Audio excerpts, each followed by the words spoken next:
करायचा अधिकार जगातला प्रत्येक कामानं आहाळलेला माणूस स्वामीजी ज्या बाईच्या पाठीमागे पळत होता तिचं नाव होतं कानोपात्रा।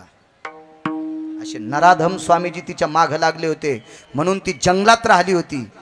जिच्या प्रकाशाकडे बघून सूर्य लाजत होता, जिच्या तेजाकडे बघून झाड लहऱ्या देत होतं, इतकी सुंदर होती। त्याच्यापैकी एक शबरी आणि पुढे कलियुगात पाहायला गेलं तर शरदराव कानोपात्रा होती, कानोपात्रा। आणि ती ज्ञानोबारायच्या दर्शनाकरता आली तर ज्ञानोबारायने तिला आशीर्वाद दिला आणि सांगितलं, बाई कल्याणाचा मार्ग आहे, जाय पंढरपुरातल्या मालकाचे पाय धरायला। जंगलात भेटली, जंगलात ज्ञानोबारायला, जंगलात ज्ञानोबारायने आशीर्वाद दिला आणि पंढरपुरातल्या मालकाकडे पाठवली। आणि पंढरपुरातल्या मालकाचं दर्शन घेतलं दामपुरीकर आणि पायावर देह सोडा आणि उजव्या हाताला जागा। जगातला प्रत्येक व्यक्ती शरदराव तिचं दर्शन घेतल्याशिवाय पंढरपुरातल्या मालकाचं दर्शन घेत नाही। काय दृष्टी असेल ज्ञानोबारायची, काय ताकद असेल नामदेवरायची।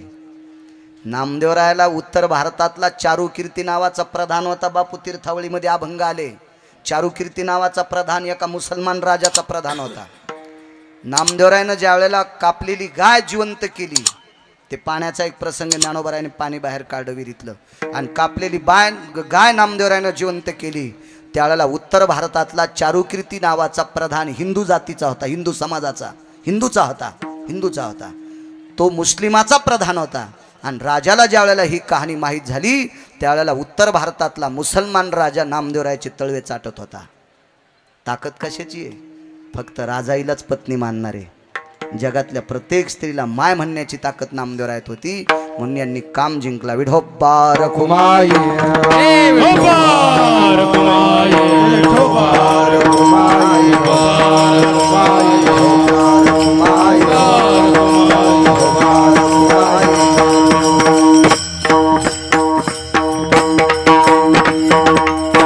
मोठ्या श्रद्धेने, मोठ्या अट्टहासाने ही प्रति शनिवाराची पद्धत आहे। काय भक्तगण आहे, किती परिवार आहे। राजे हो, आपल्याकडे किती पैसे आल्यावर इतके लोक रांगेला लागतील? ही सगळी ताकद या मालकाच्या आचरणाची आहे। अशा परम पावन सद्गुरू माझ्या मारुतीरायाच्या दरबारामध्ये आदरणीय शरदरावांचा, त्यांच्या धर्मपत्नी सौभाग्यवती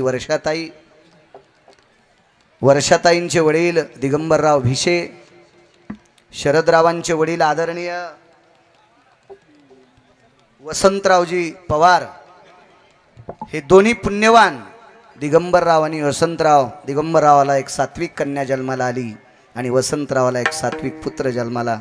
धर्माच्या कामाकरता जे ज्यांचं आयुष्य विलीन होते असे सद्भक्त ज्यांनी जन्माला दिले त्या वर्षाताईंना आणि शरदरावांना कोटी कोटी धन्यवाद देतो। माझ्या मारुतीरायाच्या चरणी प्रणाम।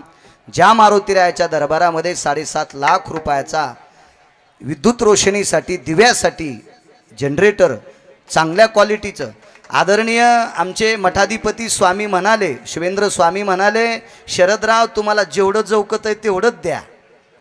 पण त्याला मोठ्या अंतकरणाचा माणूस शरदराव म्हणले, स्वामी आता सगळा हाती गिळला आणि शेपटीसाठी कशाला कुठाना करायचा, राव द्यानं शेपटी मीच सांभाळितो। म्हणून 7.5 लाख रुपयाचं माझ्या मारुतीराया